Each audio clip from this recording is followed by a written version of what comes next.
Hey guys, I'm going to be showing you how I did this Gel X glitter encapsulation as well as this pastel ombre, and I'm going to be using this new product from Kokoist.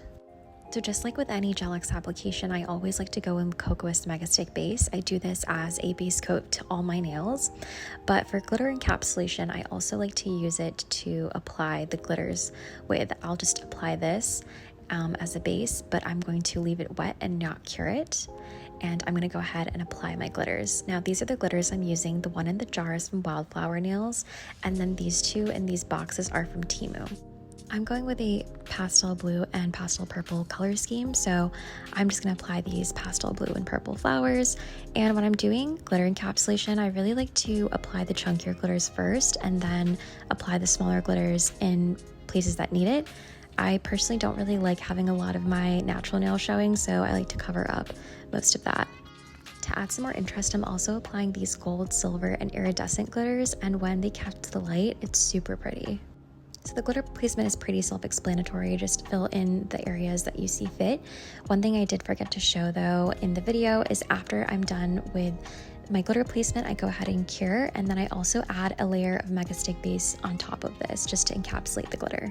I already pre-sized my Apres tips, but for this method, for glitter encapsulation, you're going to want to chemically etch the entire nail or file the underside of the entire nail because we are going to be applying gel to the entirety of the nail. So here I'm just gauging where I need to add glitter to the bottom of the tip. The reason I'm not applying glitter to the entirety of the fake tip and then applying it to my natural nail is because the glitter is actually going to obstruct the lamp from curing all of the gel. So this way the nail bed of the fake tip is completely clear, and when I apply gel, the lamp will be able to penetrate through it. I'm using megastick base to adhere the glitter to the bottom of the tip. You're going to want to go ahead and cure that, as well as apply a layer of megastick over the glitter just to make sure that it won't fall off.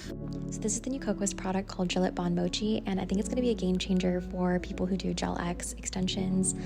It will also help people who are brand new to Gel X. So I think the hardest part is not trying to apply your nail crooked or having gel seeping out everywhere. And because this is so thick, it will stick to your nail and you can adjust and it won't just seep out everywhere. So this is my first time using it, so we're both going to learn together.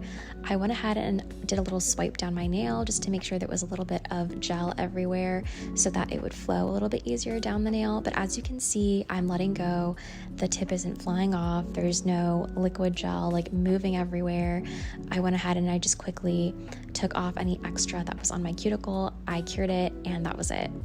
I also wanted to show you guys what the product looks like without the glitter, just so you can see a better visualization of the gel and how it looks like on the natural nail and how it flows down the nail. But as you can see here, when I was trying to swipe the gel down and I lifted it back up, you can see how stringy and viscous it is. But if you do need to touch the gel, I wouldn't do it with your bare hands. I would definitely use like a tool or something, but you can pat the product back into place if it's going everywhere. But again, I go ahead and I'm going to apply it at a 45-degree angle, and then I'm gonna gently press down, and here you can see better how the gel kind of flows down the nail, and I press down a little bit more just so that it flows a little past my free edge, and then I'm going to go ahead and readjust, make sure it's not crooked.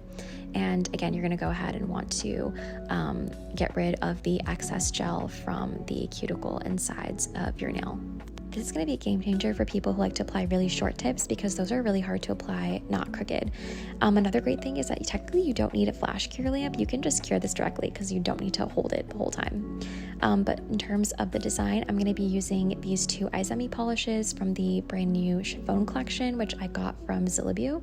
They come in a plethora of these really beautiful pastel shades that are perfect for spring. The only downside I would say is that they do take 3 coats to build up the opacity, but I think it makes up for it in the fact that they are so easy to blend, and the formula is just a dream to work with. So yeah, but just a FYI, you will be needing to apply 3 coats if you want to get the full opacity. I am then taking my Luxa brush. It's an ombre brush, and I'm just quickly swiping in between the 2 colors. You barely need to do any blending with these. They work like a dream. So here I'm applying the second coat, and I'm going to go ahead and build up that color, and then again taking my Luxa brush and just swiping in between the 2 colors just to make sure that there's a seamless blend between the 2. Just as a heads up, I will be making a more in-depth video of how I do my gel X and what products I recommend and all of that good stuff. And I also will be talking more about some tips and tricks on how to use the Gel Lip Balm Mochi, because as I mentioned in this video, this is my first time using it. I've had a lot more time to play around with it, so I feel like I have a better grasp of how to use it better, but I definitely recommend it for beginners 100%. So far, my retention with Gel Lip Balm Mochi has been amazing. That was the only thing I was worried about, because Kokoist Megastick Base has amazing retention for Gel X, like amazing. But so far, the Gel Lip Mochi Bond has had great retention for me personally, so I think this is going to be my new holy grail gel that I use for my soft gel extensions. I went ahead, applied top coat, and cured, and this is the final look. Super cute for spring. Thanks guys for watching, and I'll see you in the next video.